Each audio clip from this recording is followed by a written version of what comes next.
All right, welcome, Molly. Hi, Rachel.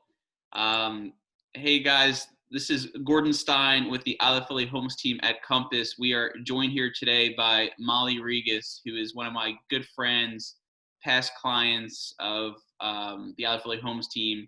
And we also have Rachel, who is the Isle of Philly Homes team extraordinaire, who is going to be here helping out as well. So, Molly, the purpose of our Zoom call today is you recently sold a house in Fishtown and purchased a new one in Kensington. So we're going to kind of interview you to get a sense on your experience buying and selling a house in the same day.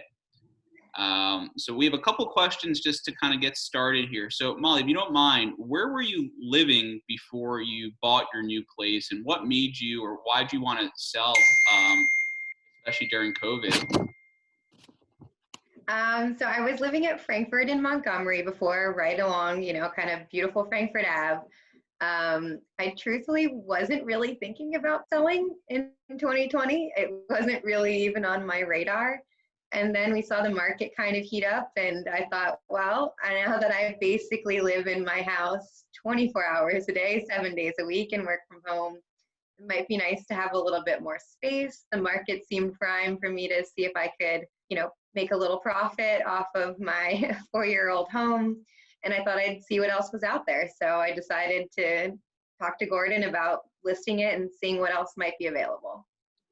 Very cool. How long were you looking for a new house? Like, was this kind of like, oh, a spur of the moment idea, or were you actually like looking on Zillow or you're trolling homes for some time? I kind of like poked around for a couple of weeks before I emailed you and was like, hey, what about this place? And from there, it was pretty much tunnel vision because we pretty quickly found the home that is now my new home and that I Yeah, love very much. you were Um, definitely quick with this. Like, you knew what you wanted, I would say. We really didn't look at that many houses together. What did we go out like once or twice, and maybe once, right? And just looked at a couple other options, but really, yeah, it I was, think we actually only went out once and we saw two places. Ironically, the first place the one that I actually purchased, I didn't love in the pictures, but actually fell in love with in person. And the second place that I loved the pictures, I didn't love in person. So it goes to show the importance of taking some time to go and check everything out pretty thoroughly.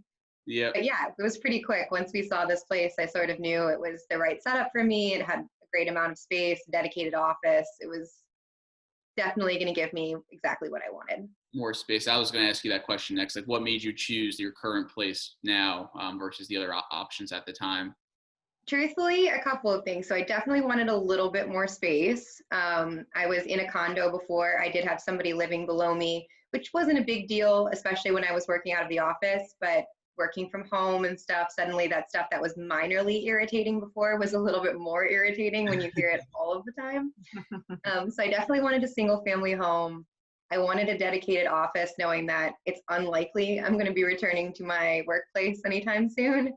And I also wanted to see if there was a chance I could get parking, or better yet, garage parking, which is exactly what I wound up with. And I'm pretty pleased with that. Awesome. Well, congratulations again. Love the house. So let's kind of go into the logistics and kind of how this all played out. So you sold your previous home and also purchased your new one on the same day, right? Who gave you that crazy idea? Well, I talked to you and you didn't, you thought we could do it. It was mostly my idea, just because I didn't want to deal with putting my stuff in storage. I didn't want to have a gap, especially with COVID and stuff and all of the uncertainty surrounding the day to day, week to week. I really didn't want to get into, like, I knew it might be logistically very challenging.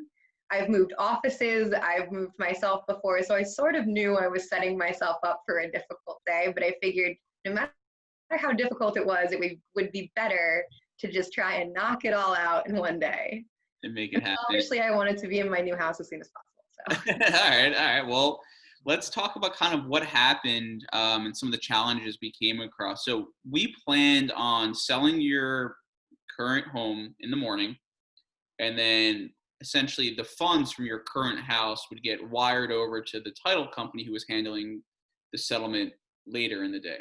So let's kind of take a step back and recap and on the day of settlement and talk about what happened, because we had everything lined up perfectly, right? Like We did. we really made sure every single party was on the same page. We communicated with both title companies, all the realtors. Everyone knew what was going on with you needing to sell your home in the morning to be able to purchase the new one later in the day. So Yeah. if it's okay to bring up that memory as to what happened on settlement, I'd love to kind of recap on what happened, some of the challenges we came across, and kind of the things we did to overcome them, at least as best as possible.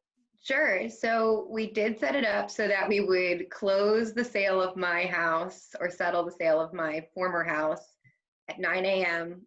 We would go to settlement on my new property at 10:30, which would allow me time to wire the funds from the proceeds of the sale to settle the new property. I think you found out late the night before and tried to spare me from all of the stress as I was still packing at midnight, that there was a potential issue with the settlement for my buyer. And around 8 a.m., you called me and let me know that it had all been resolved and that we were going to go ahead and just do a dry settlement so that the property owner, or I guess the realtor for the place I was purchasing, had agreed to let the proceeds show up later in the day. We could still go to settlement. It would just be a little bit delayed. So we did. We went to settlement. And at the 11th hour, they, for unknown reasons, seemed to have a change of heart when we were already at the settlement table. And we sat there for a few hours trying to sort it out, which was, pretty stressful. My stuff was on a moving truck. My movers were sitting on a truck with all of my belongings in front of my old house that I no longer was going to own in about 3 hours. You had cleaning ladies coming. You had everything going on, huh? I did. I had cleaners coming to the house. I had 3 or 4 movers there. I had all of my stuff on a truck. And suddenly we were not going to settle. Even though we had confirmation that we were going to get the proceeds of the sale later in the day, because it was a Friday, which, lesson learned, don't do it on a Friday. Don't buy and sell a house on a Friday. No. Thursday is probably fine, but don't do it on a Friday. That was a little bit of an issue, because then there was concern that there was a cutoff for the wire time, which was 3 p.m. on a Friday. And that would mean an additional 3 days before the proceeds would show up, which caused, I'm assuming, the issue. But ultimately, Gordon was very calm and a very helpful force in all of this, because honestly, I was panicked. I was looking into storing my stuff. My movers were calling storage units. It was not clear what was going to happen. But, thankfully, you were very steady and very, very calm throughout the entire process. And we were able to ultimately get into the house around 2:30 or 3 o'clock that day. Yeah. A little bit before that, maybe 2. So, But bless Gordon Stein, he ran all the way up to my settlement for the sale of my home, retrieved the check, drove it all the way out to Westchester on a Friday afternoon so that I could be in my. We got it done. So one little domino falls out of place and kind of does the trickle down effect with everything else that needs to line up perfectly. Yeah. Some stuff is out of our control sometimes, and thankfully everything worked out. I think the worst case, or in your situation, you ended up paying your movers for a couple more hours than you had ever hoped to, but and the anxiety levels were through the roof, but you got in the same day. I did. All the money was transferred, and we made it happen. And the title companies and the loan officers and everyone really did a phenomenal job behind the scenes. Oh, yeah. We won't mention any names as to who made this a little bit more difficult for you, but everyone kind of has to be on the same page to make this work. And if you have one difficult party in a transaction, it really throws a curveball in things and makes it very difficult for everyone involved. So that's definitely a lesson learned, and something that you really can't control, unfortunately. So I'm glad that this happened. Now, if you were to go back and let's say you can change this, would you ever do this again? Would you buy a house and then settle on one later in the day, or would you take your realtor's advice from the beginning and try and get a storage unit? I'm not going to lie to you. I would probably still try to do it again the same day. I just really didn't want to do that. No, and I don't blame you. I would not do it on a Friday again. I would never do it on a Friday again. And I would probably give myself some more flexibility. I would maybe make a contingency plan. One of the things I thought about after the fact was maybe, given that the buyer for my home was extremely reasonable, in retrospect, something I should have considered doing was saying, hey, can we settle the day before? Can I pay you rent for a day? And can I stay through end of day Friday and you can move in Saturday? Giving myself a little bit more of a buffer than I did, which didn't honestly occur to me until after the fact, but knowing what I know now, I'd never do it on a Friday. I'd still probably crazily try and I'll do it all in one day if I could, but I might give myself a little bit more of a contingency plan.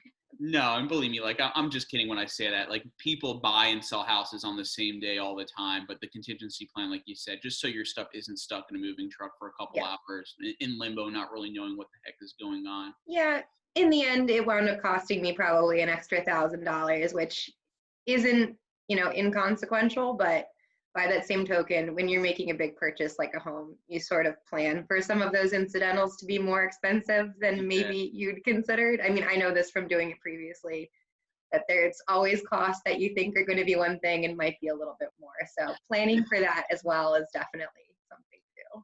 Well, no, I'm glad. And I think the two takeaways were super important. Plan for a contingency plan. If you can buy yourself a buffer and get an extra day to rent it back, I think is a home run idea. And then do not do this on a Friday because there are those cutoffs for wires. And if the settlement gets delayed and your wire doesn't go through on Friday, you're now a weekend away from potentially being able to move your stuff in because that Absolutely. Well, and also another moral of the story, get yourself good accommodating movers. My moving company from the very beginning was incredibly flexible with me. When I talked to them, who is your moving company? Moverama, they're fantastic. 100% would use them again. They were incredibly accommodating, incredibly knowledgeable. From the moment they knew exactly what I was trying to do, the gentleman in charge made it very clear that he'd seen this go wrong before, and so he had a plan B. Good. So even if I didn't, he'd thought of that, which when it came to the middle of the day and I genuinely didn't know what was going to happen, I was very, very grateful that he had that in his back pocket and was prepared to take care of it if it came to it. Well, thank you, Moverama. We will definitely make sure to keep them in mind as well for future clients and make sure that they know how much they helped you out that day. So thank you. Any other advice, Molly, that you want to wish to anyone on maybe is thinking about doing the same thing here besides like don't do it on Friday? Obviously, it definitely saves a lot of headache doing it in the same day. You don't need a storage unit. You don't need to figure out whose couch you're crashing on for a couple of days or a week. So any other points or takeaways from the whole process that you want to kind of put out there? I think honestly, while it's hard because it feels like such an incredibly huge purchase, and it's one of the biggest, most stressful things anyone does in their life, getting married, getting divorced, buying a house, moving, they're all up there. It's a huge deal, but remembering, I think, to go with the flow. And I was grateful to have you in my corner because when I was kind of unable to do that myself, you were still very calm and steady. So having somebody you can trust and is going to advocate for your best interests is also incredibly important. And not everyone will do that. So making sure that you are aligned with the person you're working with, that they have your best interest at heart and are going to help you get it across the finish line is incredibly important. Well, thank you. That means a lot to me. I think this is the third transaction I think that you and I have done together over our friendship and my real estate career, right? Like I helped you guys with a rental back years ago in Fishtown, and now this is the second house that you purchased and the first house that you sold. So congratulations to you. You've made some big real estate moves in such a short period of time, and you have a gorgeous house.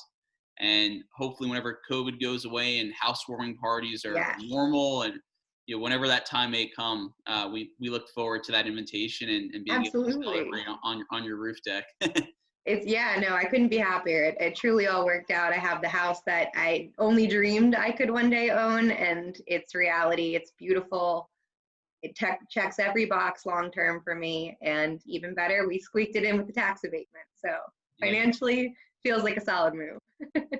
Well, congrats, Molly, and thank you again for taking the time to talk about your experience going through this process. I think it'll help others who are thinking about doing the same thing. Maybe think about some of the complications, maybe think twice about doing it the same day. But Yeah. no, it definitely helps sharing your story. So thank you again for taking the time to be interviewed and to go through this with us.